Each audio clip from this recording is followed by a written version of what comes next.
Bom, pessoal, tudo bem? Hoje é um vídeo um pouco diferente, tô meio apaisando aqui, de camiseta e tal, para mostrar para vocês um pouco a respeito de um projeto que eu fiz diferente aqui, que não é necessariamente de PLC, mas é algo que está intimamente ligado à parte de automação. Então, eu montei um computador feito em placas de teste, conhecidas como protoboard normalmente, ou em inglês breadboard, porque ela parece um pão, toda furada.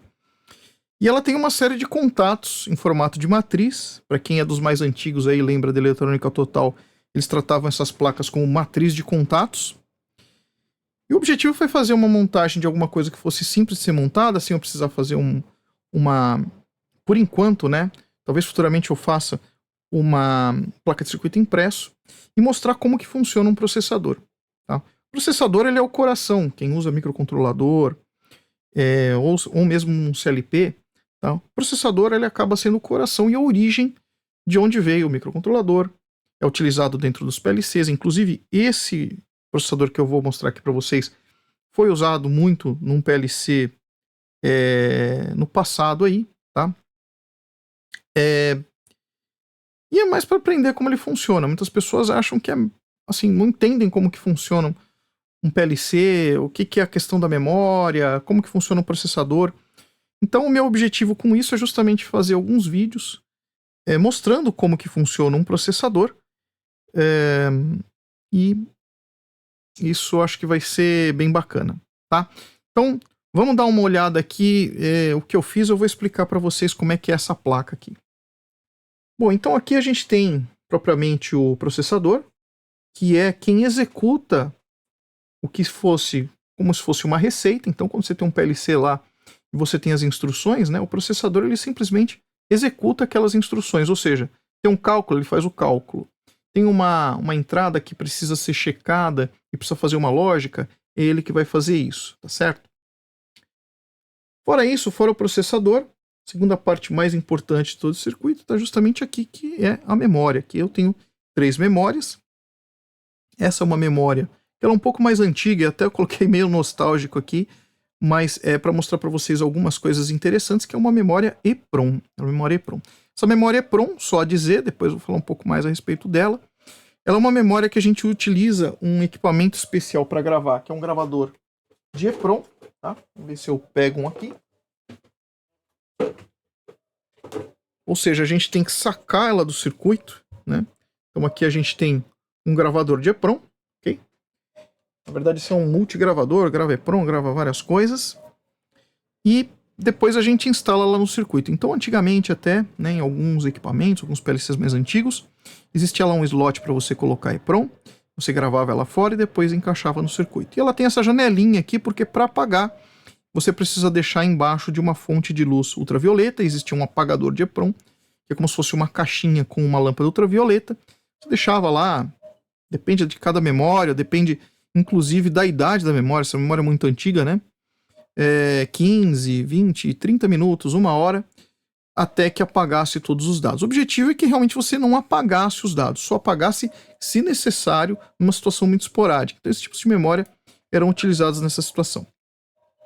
Fora isso, aqui eu tenho uma memória EEPROM, ou E²PROM, algumas pessoas chamam de E²PROM, que é uma memória tanto programável como apagável eletricamente, tá? E aí que vem a sigla EEPROM, tá? Então, essa memória eu coloquei aqui, e aqui é uma memória RAM, né? A diferença aqui vai ser de que a memória EEPROM eu gravo uma informação eletricamente, se eu desligar e ligar, a informação é mantida, ao passo que a memória RAM, ela é uma memória para uso naquele momento, e no momento em que eu desligo e ligo, ela volta ao seu estado de tudo zerado, né? E aí, até já aproveitar falando das memórias aqui, essas duas memórias, elas são memórias para gravação de dados que vão ser mantidos durante um longo tempo, né? O tempo de acesso dessas memórias é menor. Então, são memórias que normalmente elas não são acessadas a todo tempo, tá? Ao passo que a memória RAM, uma memória que é acessada mais frequentemente, como o rascunho para escrever um valor de uma variável, etc e tal, ela é acessada com mais frequência e o tempo de acesso dela é mais rápido, tá? Muito bem. Voltando ao meu processador, isso aqui que vocês enxergam em verde aqui, o que é? são as linhas de endereçamento. Tá? O que é linha de endereçamento? É justamente uma parte, né, do processador, de saída do processador, em que ele vai informar qual que é o endereço, ou qual que é o lugar da memória que ele quer ler ou escrever uma informação. Okay? Eu coloquei um espelho aqui com LEDs justamente desse dado de endereçamento. Aqui ele está em binário, eu separei de 4 em 4 porque a conversão de binário para hexadecimal é mais fácil e geralmente a gente se referencia à memória com endereços em hexadecimal. Tá? Daí que está o uso de hexadecimal, algumas pessoas não entendem. Por que o hexadecimal? Porque ele é mais fácil de converter para o binário do que o decimal para o binário. Então, conversão hexadecimal para binário, binário para hexadecimal, ela é mais fácil. Tá? E aqui então eu tenho, né, todas as casas lá, vejam que aqui aparece 0010, é um endereço 2000 que cai justamente nessa memória EEPROM aqui, que é o acesso onde eu coloquei o programa que está escrevendo aqui, Z80Cool, aqui está justamente nessa memória aqui, ok? Muito bem, aqui do lado o que eu tenho é o bus de dados, né? Então, o bus de dados o que que é? Eu aponto para um endereço de memória, que vai cair aqui, vamos falar a princípio de memória, e ele vai devolver para mim um dado que é de 8 bits. Esse processador é um processador de 8 bits. Então, quando você ouve falar de um processador que é um processador de 64 bits, né, ou processador de 16 bits, ou 32 bits, o que significa é justamente a saída de dados, quantos bits ele tem. E aí, obviamente, aqui, né, se eu tivesse um dado, por exemplo, que ocupa 16 bits para ser armazenado, eu precisaria de 2 posições de memória, né, para poder armazenar, ou seja, 2 endereços para poder armazenar esse dado. Ao passo que, se eu tivesse um processador, né, que ele trabalhasse com 16 bits, né, eu poderia pegar a memória, colocar uma do lado da outra lá, ter 2 dados ali meio que em paralelo, e eu poderia ler os 16 bits de uma vez só para dentro do processador. Aqui não.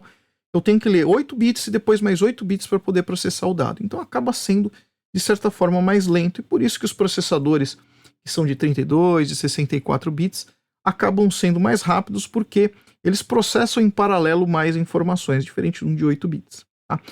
Mas o meu propósito aqui com esse computador é didático. Então, a ideia é a gente ter poucos bits para entender como funciona, e aí o de 64 bits vai ter um funcionamento análogo. Aqui do lado direito eu tenho os sinais de controle. São sinais para dizer, olha, agora eu quero ler a memória, agora eu quero escrever na memória. Agora eu quero endereçar, mas não é um dado da memória, isso é uma outra coisa. Eu quero endereçar, por exemplo, esse display aqui, que ele é considerado um I/O, é algo que está externo. Né? Então ele segue a mesma linha de endereçamento. A diferença é que pelos sinais de controle, ao invés de dizer que ele vai querer ler a memória, ou vai querer escrever na memória, ele diz que ele vai querer escrever num I/O, em algo externo. Ok? Bom, com isso daí, né, então os principais são esses, né? Então o processador e a memória aqui.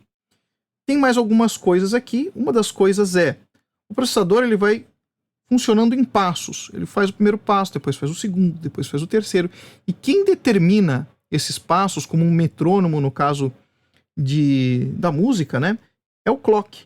Então eu tenho aqui um circuito integrado chamado 555. Um circuito muito comum para geração de clock. E o que é clock? É justamente você gerar esses pulsos, né, em que ele liga e desliga, dizendo uma cadência de como as coisas devem acontecer. E é isso que vai mediar todo o resto. Então, até nos processadores novos, quando você fala lá em tantos gigahertz, é justamente esse clock aqui que faz o cadenciamento. E, obviamente, quanto mais rápido o clock, mais rapidamente ele vai fazer as coisas. Esse processador, ele suporta, deixa eu até ver aqui, esse daqui ele suporta até 9 MHz, tá? Só que eu estou trabalhando aqui com uma frequência bem baixinha. Então vocês veem que é um pouco mais rápido do que 1 por segundo. Porque o objetivo é saber passo a passo o que está acontecendo. Né? Então, a gente entender como funciona um processador. Porque se fosse muito rápido, a gente não ia ver nada acontecendo. Então, eu coloquei esse clock aqui. Aqui eu tenho um potenciômetro em que eu posso ajustar, aumentar a velocidade ou diminuir a velocidade.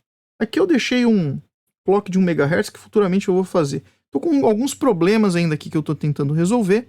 E aos poucos a gente vai resolvendo dessa forma. Tá?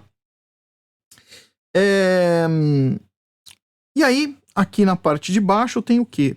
Um display de LCD, ok? E esse display de LCD, ele recebe os sinais através desse CI que está aqui, ó, esse integrado. O que é esse CI? Esse CI é um CI de porte, é um CI de saída paralela. Quando você trabalha com microcontrolador, você não tem o porte A, porte B, porte C. Normalmente é assim, né? Os da Microchip, da Atmel. Pois bem, aqui é a mesma coisa. Eles recebem o nome, porte A, porte B, porte C. Ele tem 3 portes. E através do bus de dados e através do endereçamento, que no caso aqui eu estou usando 2 linhas de endereçamento, eu consigo endereçar aqui para poder escrever dados nos portes que, por consequência, vão ser escritos aqui no LCD. Tá? Então, isso é de maneira geral como que funciona esse computador para vocês entenderem. Eu vou enviar outros vídeos na sequência aí explicando como que funciona. Estou resolvendo alguns probleminhas aqui e nos vídeos subsequentes vou explicando para vocês o que são esses problemas e como que eu estou resolvendo. Então fica ligado aí. Se você tiver algum questionamento, se você tiver alguma dúvida, você coloca aí na seção de comentários. Queria agradecer aqueles que assistiram. Estou à disposição se vocês têm alguma dúvida ou querem saber. Terei todo o prazer de explicar alguma coisa a respeito do Z80, a respeito do processador, etc. Se você gostou, deixa um like. Enfim, agradeço aí a vocês. E a gente se vê no próximo vídeo, tá bom? Tchau, até mais.